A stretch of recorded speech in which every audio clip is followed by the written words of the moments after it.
History happened everywhere. The verdict. This is our after-show podcast where we look back at the most recent episode, number 68, A Pig in a Poke in North Korea just the other day. So if you haven't listened to that, go back and check it out, or else there will be spoilers ahead. Come on. Hello, my name is Ryan Weir, and I am here in the HHE studio with the Jong-un to my Jong-nam. It's Mr. Peter Goddard. Am I the Jong-un because of my stylish hairstyles? It's because you're the one in charge. And we are joined as ever by the diplomatic diplomat of diplomacy. It's the judge himself. It's Mr. Paul Dursley. Hello, Ryan. Hello, Peter. Hello. Now, Peter, I've denounced everything that you had to say last episode, censoring it from my mind. So before we go any further, would you mind reminding me what you talked about in, let's say, 60 seconds? Well, I can run the risk of saying some seditious things for 60 seconds. When would you like me to start? Can you do it now?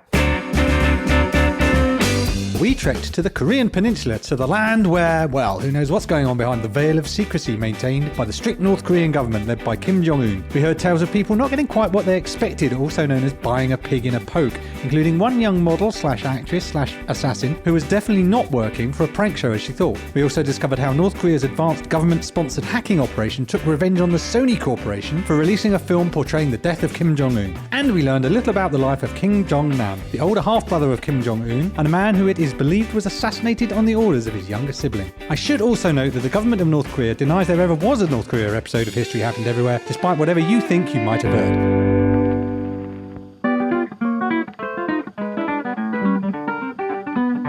That was last week's episode done, summarised nicely. Nice one, son. Now we're over to young Dursley, who's gonna tell you what he thought of thee. He'll take you apart without any care. He's the lovely Paul Dursley.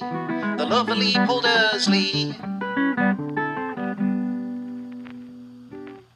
Ah, yes, it's all come rushing to me like a defector to the DMZ. There were more facts than you can poke a pig with, each one better than the last. But what does it matter what I think? We're here for the opinion of only one man, and it's not Kim Jong-un. So, Judge Dursley, was this episode picture perfect or a load of old hogwash? Have you been hacked yet? It sounds like someone's hacked him and done some work on his jokes, to be honest with you, because that was better than normal. Thanks! You sure you haven't had a little North Korean assistance? But seriously though, Paul, what were your first impressions of Peter's episode? Well, was it a diatribe against a leader who was trying to do the best for his country? It's a good question. I don't feel it was a diatribe so much as an interesting set of tales, all of which North Korea denies. I'm curious to know whether or not you felt that Peter met the criteria of just the other day. Oh, yes. Well, that is quite difficult. It wasn't a tricky topic. It was a tricky country because everywhere else you could have sort of seen what was happening the other day and having a chat about what was happening every other day, or finding out the price of pork belly futures 3 days ago. So is that what you consider to be just the other day? Do you think it's within a week? It is open to interpretation, isn't it? And I am going to be more lenient than I would given the situation in the country where we just don't know anything. So that does make sense. Just the other day. I guess the question is, at what time period, if someone describes it as just the other day and then it turns out that it was 10 years ago, would you start to get annoyed by the use of that phrase?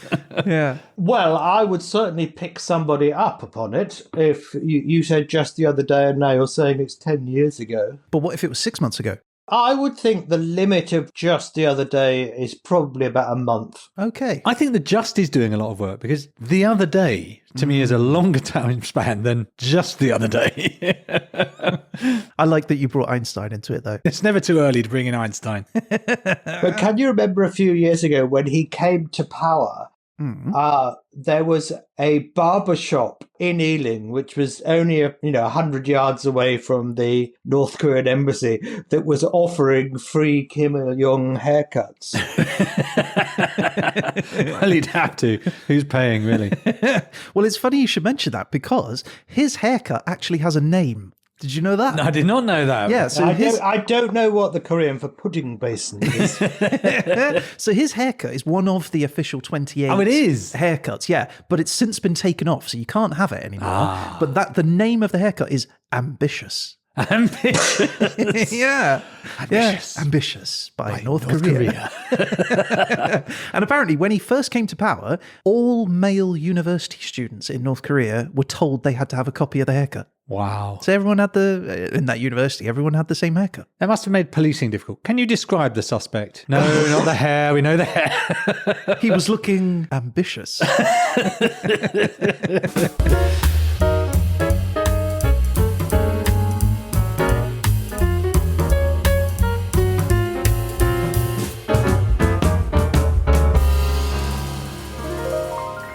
Right, we have lots to talk about. So we should get cracking on because there was lots that was cut out of this episode, Pete. Why was it cut out? Just because he had so much good There stuff. was so much going on. It's crazy. Oh, I see. I thought you did some self-censorship. So, Peter, is anything in particular you wanted to discuss with us? But this was about the Korean War, actually, which was also outside of my time period. And this was General Douglas MacArthur, who was the fighting on the American side, and he had a brilliant plan for winning the war.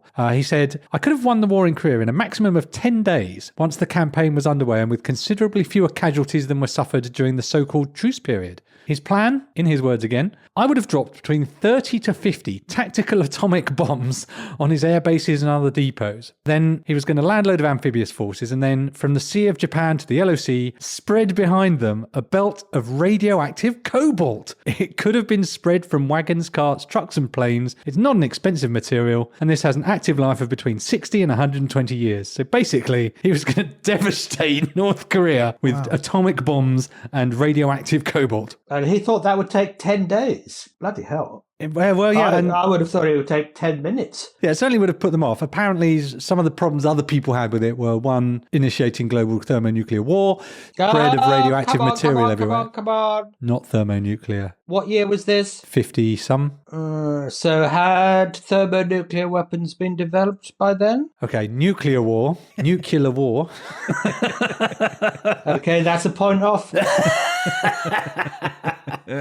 Also, doing this total atomic devastation on the doorstep of both Russia and China isn't a great idea, I'm imagining. It did seem provocative. Well, China wouldn't have had any nuclear weapons and Russia would have had about 2. But still, doing it on the doorstep of those two big giants is not a great idea, right? Yeah, Regardless. and loads of radioactive wafting in your neighborhood. At that time, in the early 50s. So early 50s, that's how long after Hiroshima and Nagasaki? Less than 10 years. Right, so they were on a roll at that point. Yeah, but basically all of the nuclear devices, apart from a couple in Russia, were American. And there's the tiny matter of the people of North Korea being bombed into oblivion. We didn't talk much about the DMZ, did we? No, we didn't. There have been a lot of defections is kind of the point. There's lots of people that try and make a break for it, try to get out. There are plenty of defections. And one of the things we touched on, but I didn't expand on, was that that's part of the reason people who are allowed to travel overseas are usually selected on the basis of having family in Korea. So you can maintain your family in Korea in a sort of hostage situation. So to disincline people to defect, which it also relates to the caste system that they have in Korea. So it's called Songbun, and it's not a caste as you would be born into in India. Well, you are born into it in some ways, but it is assigned to you. And it's 3 main groups, and you're put into one of these groups based on how politically sound you are, how supportive of the regime you are. But it's not just you, it's you and your relatives. So if your parent or uncle commits a crime, say, they get downgraded into a lower level of trustworthiness, essentially, is what it adds up to. And so do you. So your actions within North Korea as an individual also bounce onto your children and your children's children. I think it only goes for 3 generations. Oh, that's very lenient of them. Only 3 generations. I know, right? Sins of your grandfather. So you can be the core, and this will affect the jobs you can do, the food you get given if there's a need for aid and stuff like that. But the core is your privileged class. The Dongyo is the wavering class. They're the, yeah, you're all right, but we got our eye on you. And then the lower level, the Choktai, are called the hostile class. They're considered to be disloyal to the socialist revolution. And based on that, And you will have... what are the proportions of them? I think there's a lot of the second 2. You have to be a party member to be in the top one. But yeah, one, even if you don't do anything, but your uncle does, boom, you're out. That's quite terrifying, isn't it? That your life can be directed in such a way by your ancestors. And to have it so formalised is remarkable, although I believe that the North Korean government proclaims that all citizens are equal and denies any discrimination based on family background. That record must be wearing out. I know, I've got that bit of the script laminated.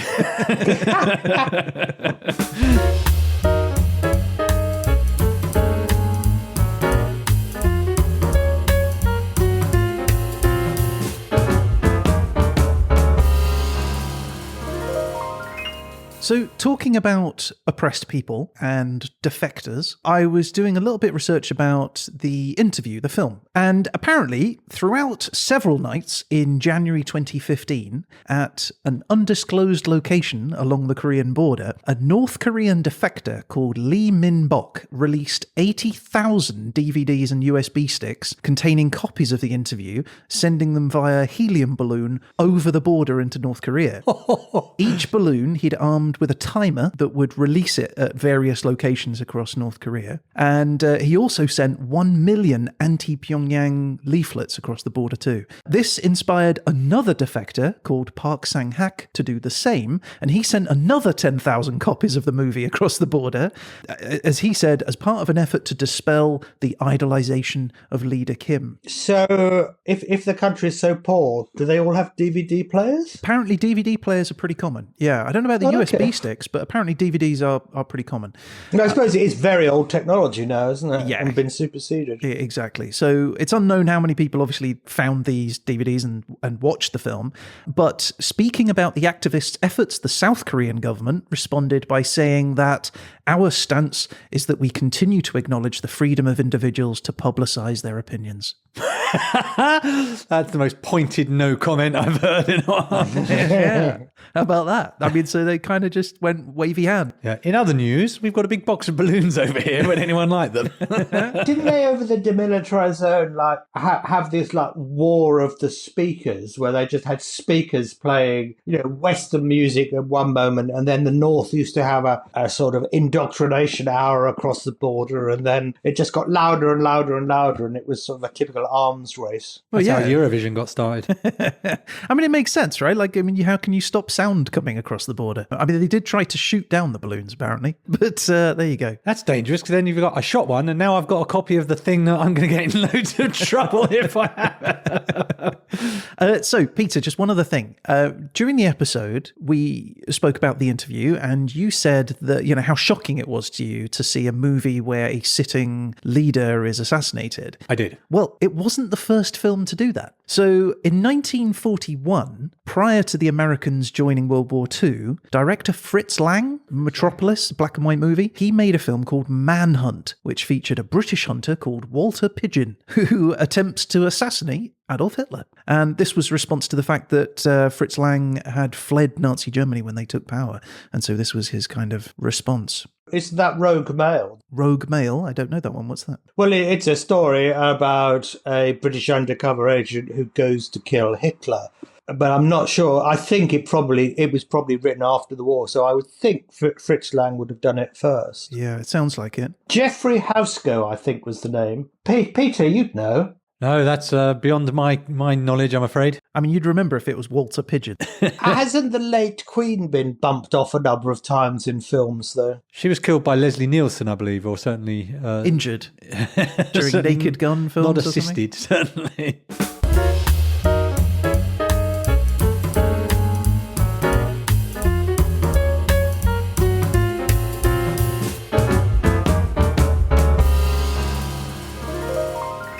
So one of the things I was toying with, picking a poke just the other day left me with some challenges, obviously. I did look at pig farming, which kind of led into the economy in some areas where how the famine happened, which was in part flooding. I think I mentioned that it's not a great agricultural country and have a lot of fertile land, but also the management being a command economy, they're not getting the most out of the land either. I did think there was going to be a lot more pig-related information. I thought there was too at the start, but it didn't really work out like that. But then I got to the just the other day part, and I was was looking for things that have happened much more recently in North Korea. Obviously, not a lot of news was getting out because of the lockdown, but one of the things that did happen very recently and that people were quite excited by was the revelation of Kim Jong-un's daughter. So there have been a couple of instances where there have been released pictures of Kim Jong-un with this young girl who is believed to be called Kim Ju-ae, who is 9 or 10 years old. Okay. And I don't know about you were doing in your 10-year-old birthday party, Ryan, but she got to observe military parades and look at missile silos. Yeah, it's the same. I went to McDonald's and bowling, but yeah, we also did that. But so now the question is she being groomed as the next successor? I did read somewhere that since World War II or in the 20th century, I can't remember, there has never been a dictator that's managed to do more than 3 successions. Oh, really? Okay. Yeah. That's like the 3 succession rule. Yeah, then it all falls apart. So watch this space. Wow, that's fascinating. What's a female dictator called? Anything she insists on me calling her. A dictatrix. Is that a true thing, or have you just made that up? No, it's a true thing. Oh, wow. Generally masculine Tor and feminine Trix. Dictatrix. Sounds like dominatrix. Well, exactly. Dominator, dominatrix. It follows the same rule. Well, you would think also that I did mention that it was a socially conservative country. Yeah. So then there's the question of can a woman be a dictator in a country that doesn't expect those rules? But there are some fairly important women even in North Korea today. The foreign minister is a woman called Cho Sun-hui. And there's also a top foreign policy person called Kim Yo-jong, although she is also Kim's sister. So that probably helps. But there are a couple of women in high places, so it's not completely out of the question that they have a female head of state in that same way. Has there ever been a dictatrix in modern times? I don't know. We'll ask Lady of the Internet. Hello. A female dictator, otherwise known as a dictatorix, is a woman who has absolute power over a country without any constitutional limitations. There have been a few female dictators in modern times. Notable examples include Jiang Qing, also known as Madame Mao, who was the wife of Mao Zedong and a leader of the Cultural Revolution in China, and Indira Gandhi, who served as the 3rd Prime Minister of India from 1966 to 1977 and declared a state of emergency that suspended civil liberties and democracy. Thank you.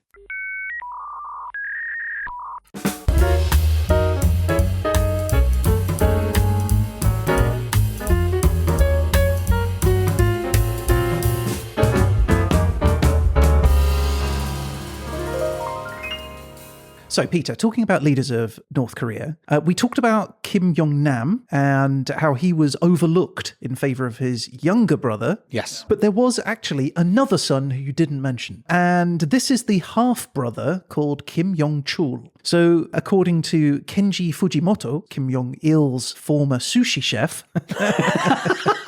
said that he was not considered for leadership, in quotes, because he had the warm heart of a little girl.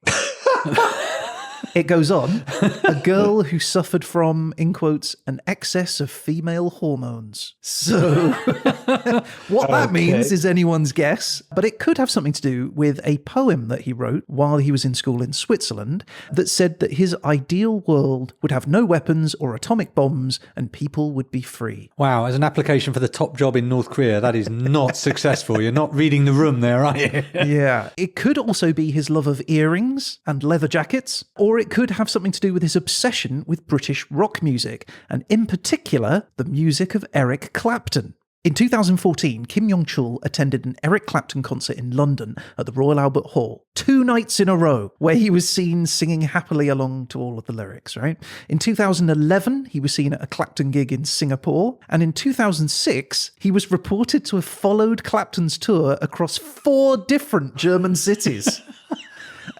And in 2007, apparently representatives for Chul reached out to Eric Clapton and invited him to perform in Pyongyang, but he robustly declined.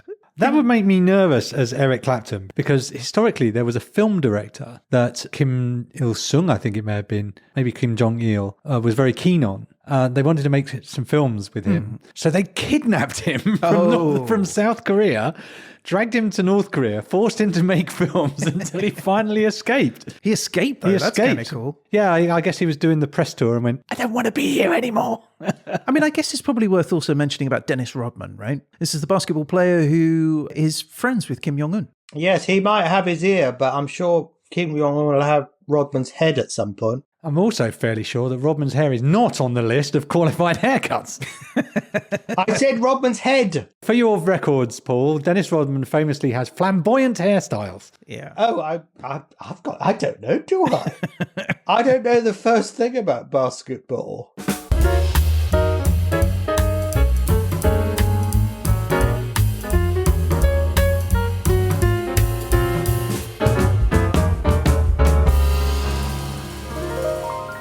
Okay, so we've talked about Kim Jong-chul, but let's talk a little bit more about Kim Jong-un. Let's do that. So which one is that? This is the current leader of North Korea. Okay. Kim Oh, Jong-un. the fat little boy. Oh, he's getting a knock on the door. Yeah, and it's not Shirt Guy.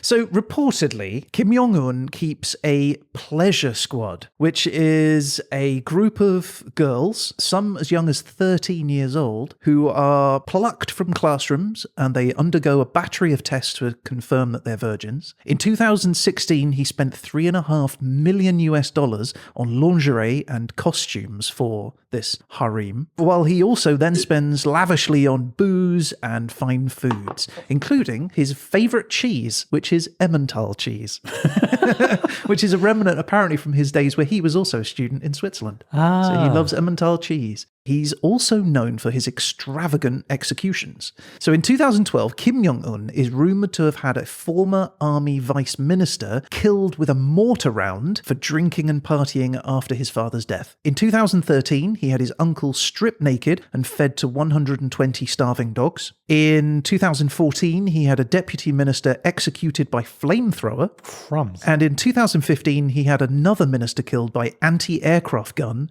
at a shooting range in front of hundreds of spectators. But worst of all, in 2020, he ordered that all pet dogs in Pyongyang be confiscated, saying that they represented Western decadence and nothing to do with the fact that they were also in the midst of a food crisis. Oh. That might not have been entirely coincidental.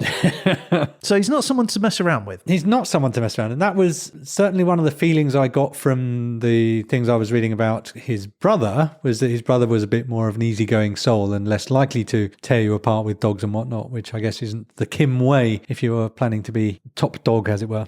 All I know is I'm going to be stripped, put into lingerie and drowned in cheese.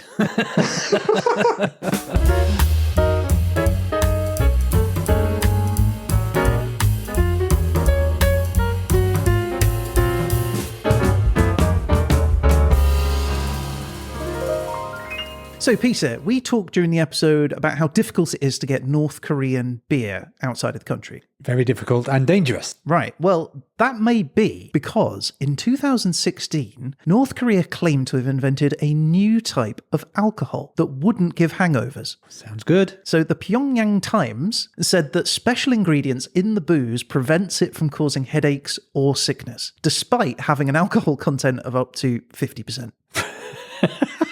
So no hangovers for you. Drink as much of it as you like. Sounds like a deal. Yeah, that's pretty good. Now, that led me to some other extraordinary claims from North Korea.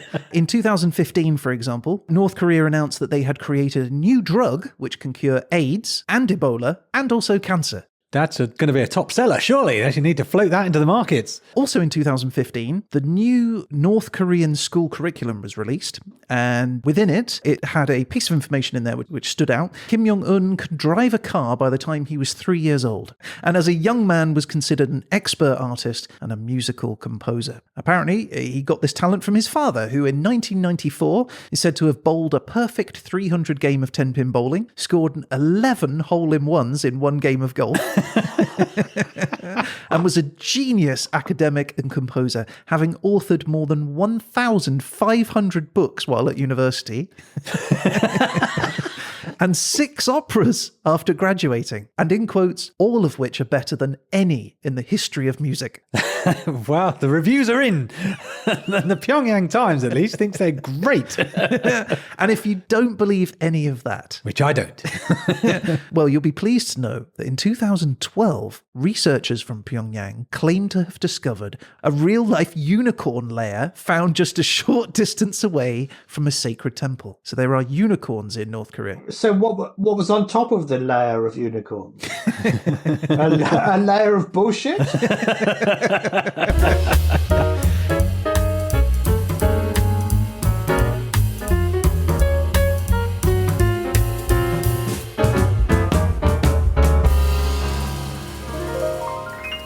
And so we have come to the end of the line, Peter. It's time for you to step into the dock and prepare to face the people's judge.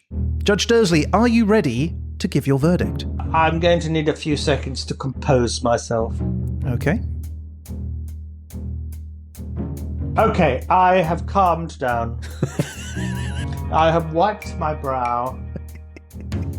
Are you ready to give your verdict? Yes. Then will the defendant please rise? Rising like bread. Your Honour, as usual, may we start proceedings by first asking for your verdict on factual content? Well, that's a very difficult one, isn't it? Well, yeah, it is actually for this episode. Yeah. Peter, could you cover your ears? I can. Okay. Ryan, I'm going to ask Peter to give me a number. Okay. If that number is odd, Yeah. he will get a D. Oh, really? And if Okay. that number is even, he will get a B. Okay. All right. That sounds good. All right. You can put your... I'm back. Excellent. Peter, given this is a bit of going to be a difficult one, I thought we'd leave it to chance to give you your grade on this one. So, could you give me a number, please? Is there a range or do I just have to... No, just give me a number. Oh, okay. 72. Dang it. What have I done?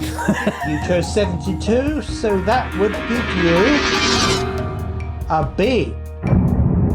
If you'd have picked an odd number, you'd have got a D. Oh! So Score! That's pretty good going. Right, Your Honour, may I have your verdict on entertainment value? But it was all at one remove, wasn't it? It was a little bit, yeah.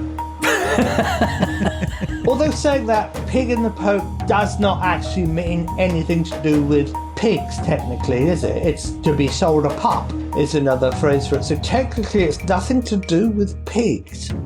That's why I tried to steer clear of actual pigs. But a bit more of the porcine would have been nice. It would have been. So I will give you a C+.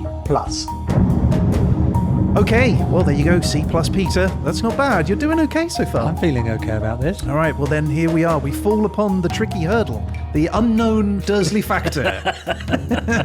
Your Honour, may I have your verdict on the Dursley factor? Well, I did enjoy this, and so Peter, I'm going to give you B-. B minus.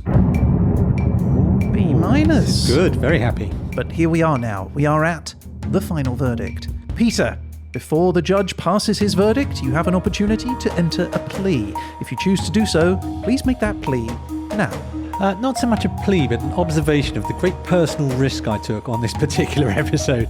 Every research link I clicked was a little bit of a trepidation of what am I doing? Is this going to be the end for all of my computer contacts? So it had an effect on me doing this show, and I'd like that to be borne in mind. Well, there you are. Your Honour, the defendant stands before you, all pleaded out. Well, I'm not sure I can accept that plea, because surely that goes to the same for you and me. That's very true. And one could say it was Peter who put us under this threat. Exactly. I'd take a point off just for that. I want to disregard the plea then.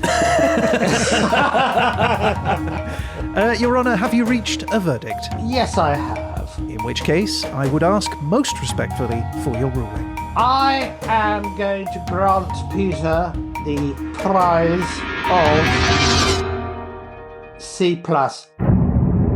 C plus. All right. I personally would have given you a much better grade, Peter, but I am not the judge. You're not in the this judge. instance. I'm going to take this. This is good. I'll take it with both hands because at the end of the day, there is a small chance that everything I told you was untrue. So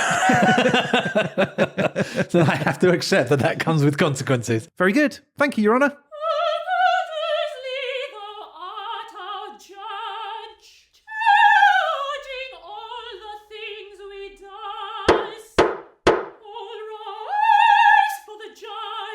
Okay, well, look, there you are. That is the show for this week. If you'd like to get in touch about any of the things that we've talked about on this show, or the last one, or just to say hello, you can reach out to us on social media through our website at hhepodcast.com or by email at peteandryan@hhepodcast.com. Obviously, we'd love to hear from you, and you never know, you might end up featured on a future show. Yeah, and one way to definitely feature on a future episode is to rate and review the show on Spotify or Apple Podcasts. Your recommendation really goes a long way to help bring in new listeners to the show. And if you do social media, we are on Mastodon, Facebook, Instagram, Twitter, and you can find us at HHE Podcast. So subscribe to them, and you'll get a little ping every time we post anything. We do trivia, we do tidbits, we do news, we do photos, whatever we've got, we pop it up there. And we're going to be back again soon with our next episode, episode 69, Easy Does It in North America during 10,000 BCE. Early man strikes back. Yes, he does. But in the meantime, a huge thank you to the judge himself.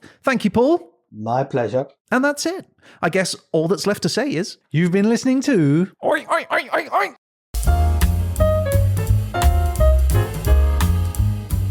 Oh, by the way, I was just thinking, actually, you know, he could do this podcast a big favour, couldn't he? Because if you want big viewing figures, all he has to do is bump off a couple of us, and then it'll be top news. So who's going to bump off out of the three of us? I think Peter, because it's his episode. I feel like I'm in the frame. But by doing that, Ryan, you get so much publicity, you shoot to the top of a podcast list. I would, that's true, yeah. And I'll replace you with Seth Rogen. Yeah, who is this Seth Rogen?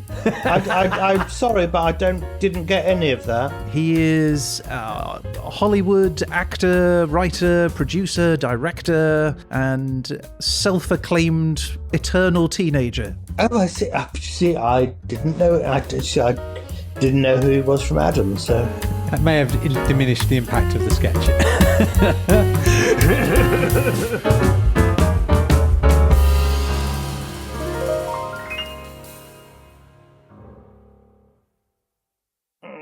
blah, blah, blah.